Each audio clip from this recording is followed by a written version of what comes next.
हिकिड़ो टॉपिक पढ़ण लाइ मिलियो ॾाढो सुठो जेको आहे सो उन टॉपिक मां सवाल पहिरीं जेको आहे सो मूंखे ख़बर ई कोन्हे जवाब जी, पर सवाल इहो त असीं चांवरनि खे पुसाए छो रखंदा आहियूं, पचाइण खां अॻु में पुसाए छो रखंदा आहियूं। सुठो हिकिड़ो बहितरीनु आर्टिकल जेको आहे सो हुन ते BBC ते पढ़ण लाइ मूंखे मिलियो। इहा ख़बर ई कोन्हे असीं पुसाईंदा आहियूं घर में, केतिरे अरसे खां नंढे हूंदे खां ॾिसंदा पिया अचूं। त उन आर्टिकल में उहो लिखियलु हो त असीं जे चांवरनि में हिकिड़ो हूंदो आहे केमिकल जंहिंखे आर्सेनिक चवंदा आहियूं, जंहिंखे सिंधी में पाण संखियो चवंदा आहियूं। इहो चांवरनि में ॿियनि जेको आहे सो अनाजनि जी भेट में थोरो वधीक हूंदो आहे ऐं इन ई खे जेको आहे सो ऐं चांवर जेको आहे सो जे लाइ चांवरनि जी पोख जे लाइ पाणी ऐं पाणी जी घणी ज़रूरत हूंदी आहे, मिट्टी। त हक़ीक़त में जेको आहे सो इहो संखियो या आर्सेनिक पाणी ऐं मिट्टी में हूंदो आहे, पर उहो पाणी ऐं मिट्टी मां जेको आहे सो चांवरनि में जज़ब थी वेंदो आहे। त उन ई खे जेको आहे सो असीं धोए असीं इन लाइ था रखूं त जीअं इहे आर्सेनिक जेको आहे सो उन मां निकिरी वञे, चांवरनि मां थोरो घणो जेतिरो जेको आहे सो उहो निकिरे त उहो सिहत जे लाइ बहितरु आहे।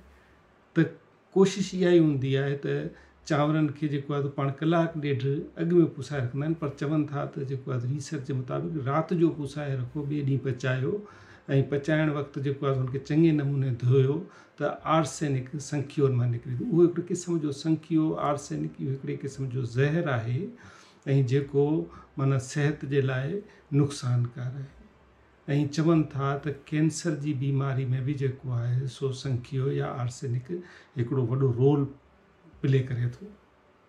इन ई करे जेको आहे सो इन ते काफ़ी रिसर्च बि थी, उन ई रिसर्च में जेको आहे सो काफ़ी जेको आहे सो ॻाल्हियूं सम्झ में बि आयूं। हाणे चांवरनि जा बि क़िस्म आहिनि, हिकिड़ा जेके बासमती चांवर ऐं ॿिया जेके आहिनि से जंहिंखे ब्राउन राइस या भूरा जेके चवंदा आहियूं, जंहिंमें वरी असां हक़ीक़त में असीं जॾहिं वठणु वेंदा आहियूं चवंदा आहियूं त ब्राउन चांवर खायो त हुन में जेको आहे सो सणभ घटि आहे। हालांकि ब्राउन चांवर में जेको आहे सो संखियो वधीक आहे। बासमती चांवर जी क़ीमत बि ॾिसो वधीक आहे, त उहो शायदि जेको इहो ई सबबु आहे त उन्हनि चांवरनि में थोरो जेको आहे सो ब्राउन चांवर जी भेट में संखियो घटि आहे।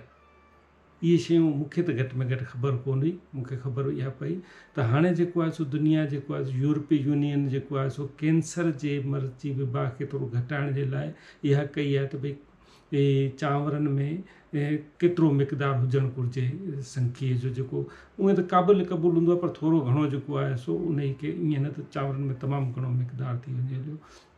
बहितरु इहो ई आहे त चांवरनि खे राति जो पुसाए रखूं ऐं उनखे जेको चङी तरह धोई ऐं पोइ पचायूं।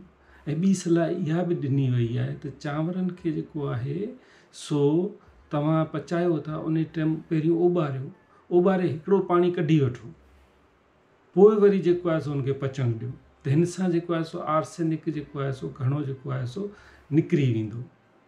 इहा हिकु बहितरीनु ॻाल्हि जेका असां चांवर तमामु घणो जेको आहे सो घरनि में वापराईंदा आहियूं ऐं इहा मूंखे त घटि में घटि ख़बर कोन हुई, तव्हांखे ख़बर न हुई त तव्हांजे लाइ बि इहा ॼाण आहे त चांवर जॾहिं बि पचायो धोई करे जेतिरो थी सघे पचायो, को एतिरी मिक़दार ते उन में जेको आहे सो ज़हर कोन्हे, पर तॾहिं बि जेको आहे सो इहो दुनिया में साबित थी चुको आहे, रिसर्च जे ज़रिए साबित थी चुको आहे।